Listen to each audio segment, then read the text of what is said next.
Hello and welcome back, dear listeners, to another chilling episode of NMN Dark Corridors. आज की कहानी सिर्फ डरावनी नहीं, बल्कि दिल दहला देने वाली कहानियों में से एक है। हो सकता है ये सुनने के बाद आप भी अपनों पर शक करने लगे। ये कहानी सिर्फ एक कहानी नहीं है, एक ऐसी हकीकत है जिसे समझना भी मुश्किल है। तो चलिए शुरू करते हैं अंजलि के उस लेटर के साथ, जिसमें उसने अपने साथ हुए धोखे और एक दर्दनाक तजुर्बे को हमारे साथ शेयर किया है। आज की कहानी शुरू करने से पहले subscribe our YouTube channel the dark corridor और हमें अपनी कहानी भेजने के लिए वीडियो का डिस्क्रिप्शन चेक करें। तो चलिए शुरू करते हैं।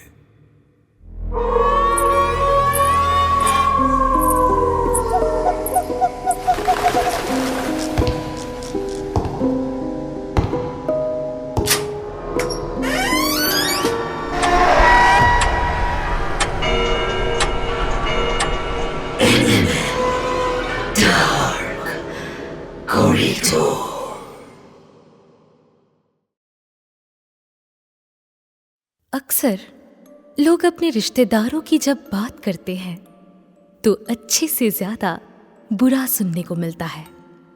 कोई कहता है उसके चाचा ने उसके पापा की जमीन ले ली, तो कोई कहता है उसके मामा शकुनी मामा निकले।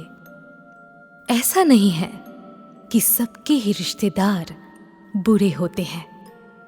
कुछ लोगों को हकीकत में हम साथ साथ हैं वाली फैमिली मिलती है, जहां सब अच्छा होता है, जहां सब एक दूसरे से प्यार करते हैं और एक दूसरे के लिए अपनी जान भी दे सकते हैं।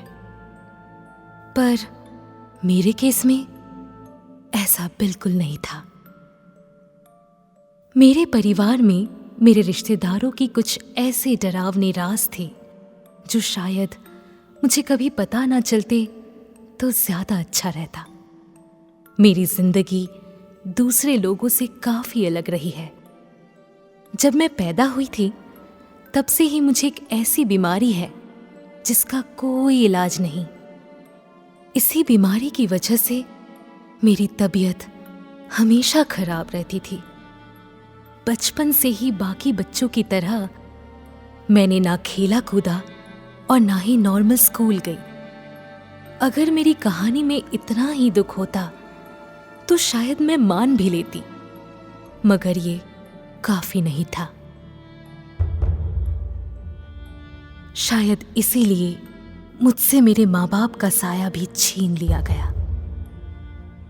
जब मैं काफी छोटी थी उनकी अचानक मौत हो गई। कैसे हुई, क्या हुआ, किसी को नहीं पता।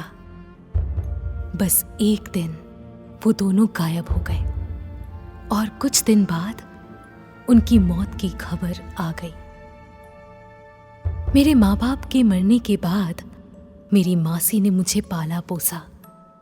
माँ नहीं थी वो, पर फिर भी माँ जैसे ही प्यार किया। मेरी वजह से उन्होंने कभी शादी भी नहीं की। मेरी हर छोटी बड़ी बात का ख्याल रखा, मेरी हर जिद पूरी की। पर एक चीज थी जो उन्होंने मुझसे हमेशा छुपाई, मेरी फैमिली की सच्चाई। जब भी मैं मासी से पूछती थी कि मेरे पापा की फैमिली कहाँ है, कैसे है, क्यों हमसे नहीं मिलते, तो वो बस इतना ही कहती थी, उन्हें हमसे कोई मतलब नहीं रखना, और वैसे भी वो तुम्हारे मम्मी पापा को पसंद नहीं करते थे। बचपन में ये बात ही समझना मुश्किल था, पर जब बड़ी हुई तब समझ आया। मेरे मम्मी पापा ने भागकर शादी की थी। मेरी माँ के माँ बाप यानी मेरे नाना नानी काफी गरीब थे। बहुत मुश्किलें देखी उन्होंने अपनी जिंदगी में, और अपनी बेटियों को बड़ा होते देखने से पहले ही वो गुजर गए। उनके मरने के बाद मेरी मम्मी ने ही मेरी मासी को पाला, बड़ा किया अपनी जिम्मेदारियों को तो खूब निभाया, पर जिंदगी भर अपने लिए कुछ नहीं कर पाई। ना स्कूल पूरा किया, ना पढ़ाई। अपनी ही मुश्किल जिंदगी को जीते जीते ना जाने किस मोड़ पे उन्हें मेरे पापा मिले। दोनों को एक दूसरे से प्यार हुआ और उन्होंने सिर्फ कुछ महीनों में शादी भी कर ली। मेरे पापा की फैमिली यानी मेरे दादा दादी हमेशा इस शादी के खिलाफ थे। उनका कहना था कि मेरी मम्मी बैड लक है, इम्प्योर है और एक अच्छे घर से नहीं आती। वो कहा करते थे, जिस लड़की के सर पे माँ बाप का साया नहीं रहा वो कैसी होगी। वो मेरी मम्मी के खानदान पर, उनकी औकात पर सवाल उठाते थे और इसीलिए कभी नहीं चाहते थे कि मेरे पापा उनसे शादी करें। पर प्यार में पड़े मेरे पापा ने किसी की नहीं सुनी और भागकर शादी कर ली। कुछ ही महीनों में उनकी जिंदगी में मैं आ गई। मेरे पापा को लगा था कि जब दादा दादी को पता लगेगा कि उनकी पोती हुई है तो शायद वो सब भूल जाएंगे, शायद वो हमें अपना लेंगे। पर मेरे पापा गलत थे। जब मेरे पापा ने अपने घर वालों को ये बात बताई तो उन्होंने कहा, तुमने उसे इस दुनिया में लाकर बहुत बड़ी गलती की है। वो मनहूस है, उसकी वजह से हमारा खून गंदा हो गया है। मेरे माँ बाप ने उनकी बातें नहीं सुनी और अपनी जिंदगी जीने लगे, उनसे दूर, सबसे दूर। और फिर एक दिन वो इस दुनिया को छोड़कर ही चले गए। मेरी मासी ने बचपन से मुझे सिर्फ एक ही बात कही थी, मैं चाहती हूँ कि तुम अपने पापा की फैमिली से दूर रहो। फिर भी ना जाने क्यों पूरी सच्चाई जानने के बाद भी, सब कुछ पता होने के बाद भी मैं अपने परिवार से दूर नहीं रहना चाहती थी। हमेशा से सिर्फ मैं और मासी ही थे और बचपन से मेरा एक ही सपना था, एक परिवार का होना। ऐसा नहीं है कि मेरी मासी मेरे लिए काफी नहीं थी, बस यूं समझ लो कि मुझे हमेशा से दादा दादी की कहानियां, बुआ का प्यार, चाचा की मस्ती, ये सब खलता था। मैं अपने माँ बाप को तो खो ही चुकी थी, पर जो परिवार यहाँ है उनसे मिलने का, उन्हें अपना बनाने का बहुत मन था, पर कोई उम्मीद नहीं थी। फिर एक दिन जब मैं 18 साल की हुई, मेरे घर पर एक लेटर आया। वो लेटर मेरी दादी का था। उसमें लिखा था, मैं नहीं जानती कि तुमसे माफी मांगने की शुरुआत कैसे करूं। हमने तुम्हें और तुम्हारे माँ बाप को हमेशा खुद से दूर रखा और अपने गुस्से और नकली शान के चलते अपने बेटे और बहू को खो दिया। मैं अपना बेटा तो वापस नहीं ला सकती, पर अपनी पोती से रिश्ता बनाना चाहती हूँ। मैं जानती हूँ तुम अब 18 साल की हो चुकी हो। जो हमने वक्त गुजार दिया वो 18 साल तो मैं वापस नहीं ला सकती, पर आज से तुम्हारी जिंदगी का एक हिस्सा बनना चाहती हूँ। और सिर्फ मैं ही नहीं, बल्कि तुम्हारा पूरा परिवार तुम्हारा इंतजार कर रहा है। हमारे गांव में हर 22 साल में एक पूजा होती है। हमारे पुरखों के वक्त से ये परंपरा चली आ रही है। और हमारे खानदान में इस पूजा की बहुत मान्यता है। मैं चाहती हूँ कि इस बार तुम भी इस पूजा में शामिल हो, हमारे परिवार के एक हिस्से की तरह। बेटा, मैं तुम्हें कुछ ज्यादा तो नहीं दे सकती, इसीलिए तुम्हारे इस जन्मदिन पर तुम्हारा परिवार तुम्हें एक तोहफे की तरह दे रही हूं। उम्मीद है तुम उत्तराखंड अपने गांव जरूर आओगी। तुम्हारी दादी।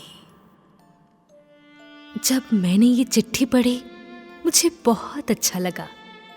मुझे लगा शायद वो वक्त आ चुका है जिसका मुझे सदियों से इंतजार था। मुझे लगा जैसे मेरा परिवार पूरा होने वाला है। हाँ, मेरे माँ बाप मेरे साथ नहीं थे, पर अब शायद सालों बाद मेरे पास सब होंगे। मेरी मासी, मेरे दादा दादी, चाचा, बुआ, सब। मैं बहुत खुश थी, पर ये खुशी ज्यादा देर तक नहीं टिक पाई। जैसे ही मैंने अपनी मासी को इस चिट्ठी के बारे में बताया, वो गुस्से से भड़क गई। वो कहने लगी, तुम अपने गांव नहीं जा सकती। तुम्हारा घर ये है, वो नहीं। उन लोगों से तुम्हें दूर रहना चाहिए। उनकी ये बातें सुनकर मुझे बहुत बुरा लगा।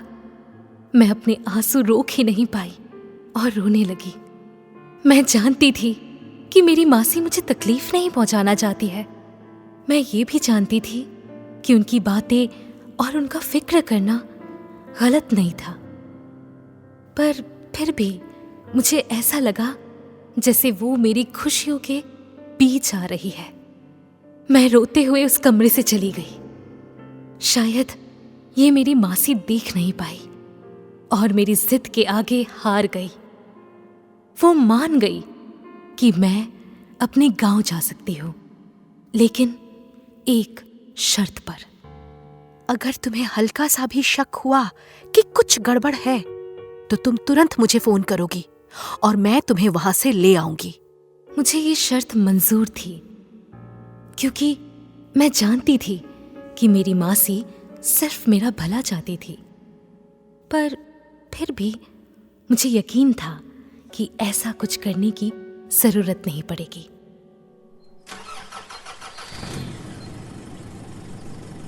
अगले ही दिन मैं अपने गांव के लिए निकल गई। मेरी बीमारी की वजह से मेरे लिए सफ़र करना मुश्किल था, इसीलिए मेरी मासी ने पहले से ही मेरी ट्रिप को आसान बनाने के लिए सारा इंतज़ाम कर दिया था। एक गाड़ी, मेरी दवाइयाँ, कुछ मेडिकल इक्विपमेंट और भी बहुत कुछ। लंबा सफ़र था, क्योंकि मेरा गांव उत्तराखंड के एक दूर दराज इलाके में था।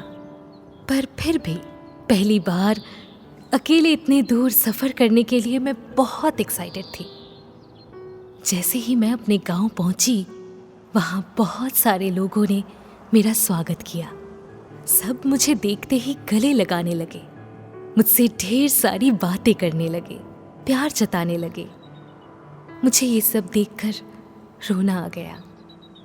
और तभी भीड़ से निकलकर मेरी दादी आई। उन्होंने मुझे गले लगा लिया और कहा, मेरी बच्ची, तुम आ गई। हमें तुम्हारा ही इंतजार था।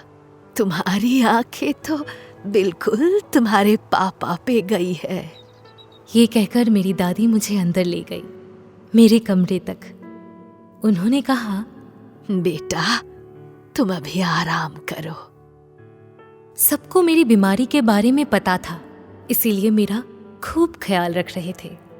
रात को कोई ना कोई मेरे कमरे में सोता था, ताकि अगर मुझे किसी चीज की जरूरत पड़े तो मुझे तुरंत मिल सके। दिन भर मुझे अलग अलग तरह के फ्रूट्स खिलाए जाते थे। गांव की जड़ी बूटियों से बना काढ़ा और चाय पिलाई जाती थी, इस उम्मीद में कि शायद किसी एक चीज से मुझे आराम मिल जाए। पहले के 2 दिन सब कुछ नॉर्मल था। लोग मुझे बहुत प्यार से ट्रीट कर रहे थे। पर तीसरे दिन कुछ अजीब होने लगा। सुबह जैसे ही मेरी आंखें खुली, मैंने देखा मेरी बुआ मेरे कमरे में बैठी थी। वो मुझे एक अजीब तरीके से घूर रही थी। जैसे ही मैंने उठकर देखा, उन्होंने मुझे अचानक से गले लगा लिया। पर उस पल मुझे कुछ अजीब सा महसूस हुआ। वो फीलिंग एक्सप्लेन करना मुश्किल है। ये सब मुझे बिल्कुल अच्छा नहीं लगा।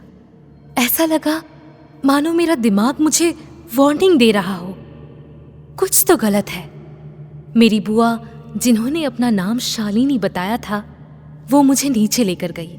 वो बार बार एक ही बात कहती रही, मुझे बुआ मत बुलाओ, मुझे सिर्फ शालिनी बुलाओ। मुझे ऐसा लगा जैसे उन्हें ये बात पसंद नहीं आ रही थी कि मेरा और उनका कोई रिश्ता है। जैसे वो चाहती हूं कि मैं उन्हें सिर्फ उनके नाम से ही पुकारूं। शालिनी थोड़ी अलग थी। उनका बर्ताव बहुत अजीब सा था। वो ऐसा दिखा रही थी मानो वही इस घर की मुखिया हो और सब उन्हीं की बात माने। वो हर बार यही कहना चाह रही थी, ये घर मेरी वजह से चल रहा है। अगर मैं यहाँ नहीं होती तो पता नहीं इस घर का क्या होता। शालिनी मेरे दादा दादी के साथ ही रहती थी। उनके ना तो पति थे ना ही बच्चे। पर फिर भी मुझे ये बात खल रही थी कि वो 2 दिन से घर में नहीं थी। और जैसे ही वो वापस आई, कुछ बदल सा गया। लोग मुझे नजरअंदाज करने लगे। जब भी मैं किसी कमरे से गुजरती, सब लोग मुझे घूरने लगते। और जैसे ही मैं उनके तरफ देखती, वो एकदम चुप हो जाती, जैसे मुझसे कुछ छुपा रही हो। चौथे दिन सुबह से पूजा की तैयारी शुरू हो गई। दादी ने कहा, बेटा, ये पूजा हमारे पुरखों के समय से चलती आ रही है। हर सदस्य का इसमें शामिल होना जरूरी है। ये पूजा हमारे घर की सुख, शांति और भलाई के लिए रखी जाती है और तुम्हारा इसमें होना सबसे ज्यादा जरूरी है। आखिर तुम भी इस परिवार का एक हिस्सा हो। अब तुम ये चाय पी लो और सो जाओ। हम तुम्हें शाम को उठा देंगे जब तैयारी पूरी हो जाएगी। ये कहते ही दादी ने मुझे चाय दी और चली गई। जैसे ही मैंने वो चाय पी, मुझे नींद आने लगी। मुझे लगा शायद दवाइयों की वजह से हो रहा होगा, इसलिए मैं सो गई। जब मेरी आंखें खुली, मैंने देखा शालिनी मेरे सामने खड़ी थी। और सबसे ज्यादा हैरानी की बात ये थी कि मेरे हाथ बंधे हुए थे। मुझे समझ नहीं आया कि ये क्या हो रहा है। जैसे ही मैंने चीखने की कोशिश की, शालिनी बोल पड़ी, डरने की जरूरत नहीं है, ये नॉर्मल है। तुम इस पूजा का हिस्सा हो और तुम्हारा यहाँ होना बहुत जरूरी है। तुम भाग ना जाओ, इसीलिए तुम्हें यहाँ बांधा गया है। जितना शांत रहोगी उतना ही अच्छा रहेगा। ये सुनकर मैंने शालिनी से पूछा कि वो ऐसा क्यों कर रही है। तो शालिनी हंसने लगी और एक डरावनी सी हंसी के साथ बोली,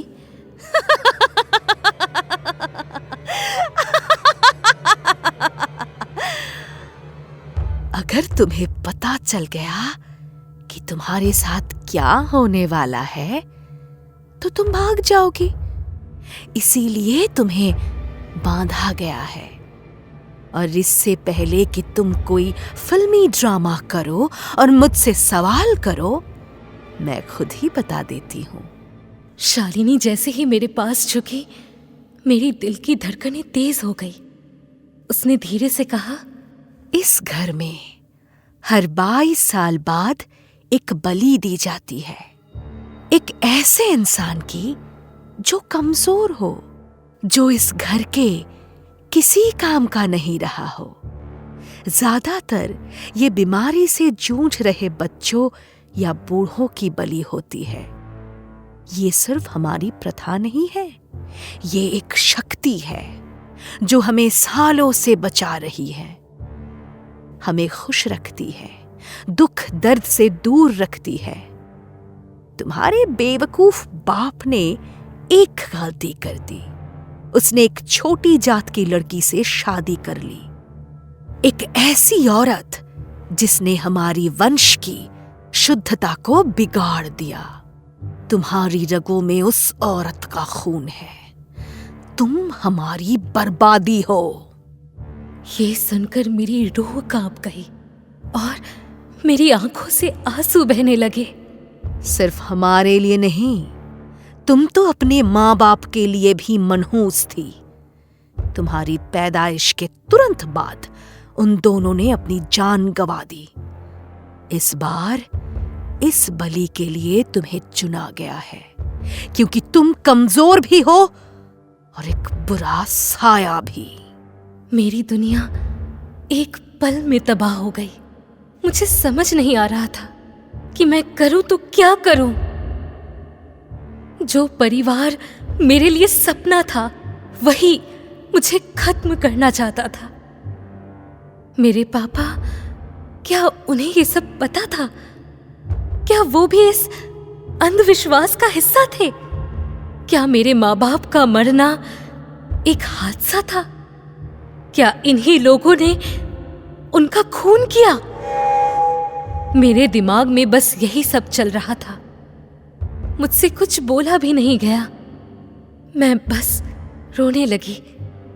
तभी 2 आदमी मेरे कमरे में आए, मेरे माथे पे कुछ लगाया, मेरे गले में एक माला डाली और मुझे उठाकर बाहर ले गए।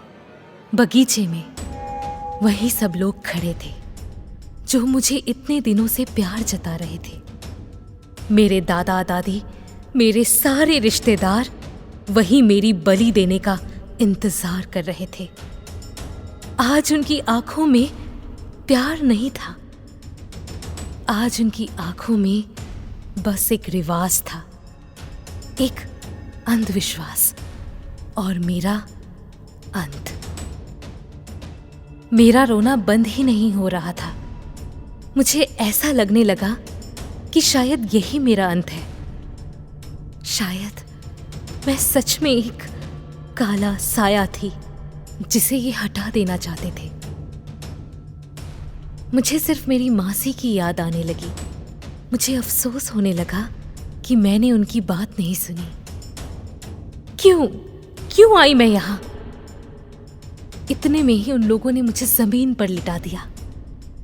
2 आदमियों ने मेरे हाथ पकड़े और 2 आदमियों ने मेरे पैर।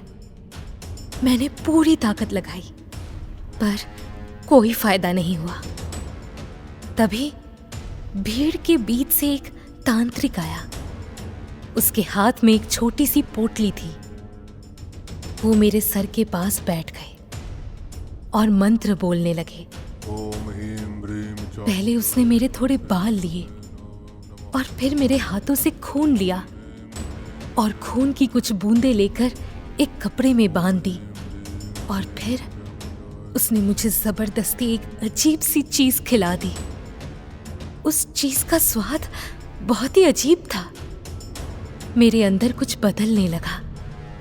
मैं अपनी मौत को स्वीकार कर चुकी थी, पर शायद मेरी किस्मत इतनी भी बुरी नहीं थी जितना मैं समझती थी, क्योंकि जैसे ही तांत्रिक ने मुझे मारने के लिए एक चाकू उठाया, उसकी नजर मेरे गले पर पड़ गई और वो रुक गया।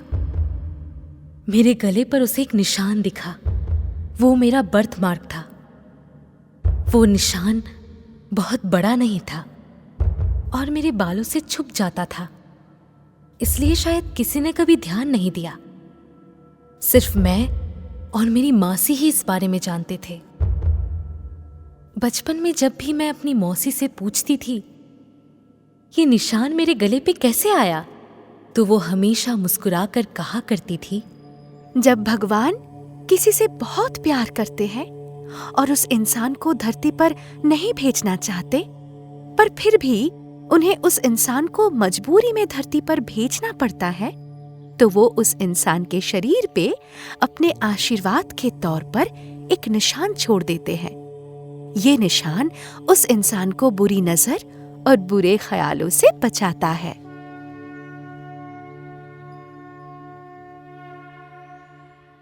बचपन में मुझे ये बात बहुत प्यारी लगती थी, पर मुझे नहीं पता था कि एक दिन ये बात सच साबित होगी। जब तांत्रिक ने मेरे गले का निशान देखा, उसका चेहरा एकदम से बदल गया। तभी शालिनी ने गुस्से में एक तेज आवाज में चिल्ला के कहा, ये लड़की शापित है, ये बलि के योग्य नहीं है। सामने खड़ी भीड़ एकदम से शोर मचाने लगी। मेरे दादा दादी गुस्से से लाल हो गए। मेरे रिश्तेदार पागलों की तरह चिल्लाने लगे, पर सबसे ज्यादा गुस्सा शालिनी को आया। उसने आगे बढ़कर मुझे जोर से धक्का दिया। सब बर्बाद कर दिया तूने, सब तेरी माँ की गलती है। उसका गंदा खून तेरी रगों में है, इसीलिए तू बलि के भी लायक नहीं। और फिर उसने मुझे मारना शुरू किया। किसी ने उसे नहीं रोका। उसने मुझे इतना पीटा कि मेरे शरीर से खून बहने लगा। मैं दर्द से चिल्ला भी नहीं पा रही थी। उसके बाद मैं बेहोश हो गई। मुझे नहीं पता कैसे, पर जब आंखें खुली, मैं एक हॉस्पिटल के बिस्तर पर थी।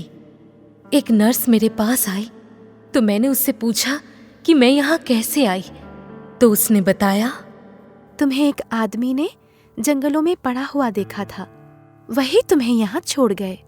मुझे नहीं पता था कि वो कौन था, पर मेरे लिए वो किसी फरिश्ते से कम नहीं था, क्योंकि मेरे घर वालों ने तो मुझे मारने के लिए ही छोड़ दिया था, पर उसने मुझे बचा लिया। मैंने होश में आके सबसे पहले अपनी मौसी को कॉल किया। मुझे पता चला कि मासी ने मेरे लापता होने की रिपोर्ट दर्ज करवाई थी। वो हर जगह मुझे ढूंढ रही थी। जैसे ही मैंने उन्हें सब बताया, वो तुरंत मुझे लेने आ गई। मेरे मासी ने मेरे पापा के परिवार पर केस कर दिया। आज 2 साल हो गए। वो हर दिन मेरे लिए इंसाफ की लड़ाई लड़ रही है, पर शालिनी और पापा के परिवार के पास पैसा है, ताकत है, इसलिए बार बार बच जाते हैं। शायद हम ये लड़ाई हार जाए, पर मैं ये कहानी दुनिया को इसलिए बता रही हूं ताकि लोग सतर्क रहे। क्या पता किसी और के घर में भी कोई शालिनी छुपी हो।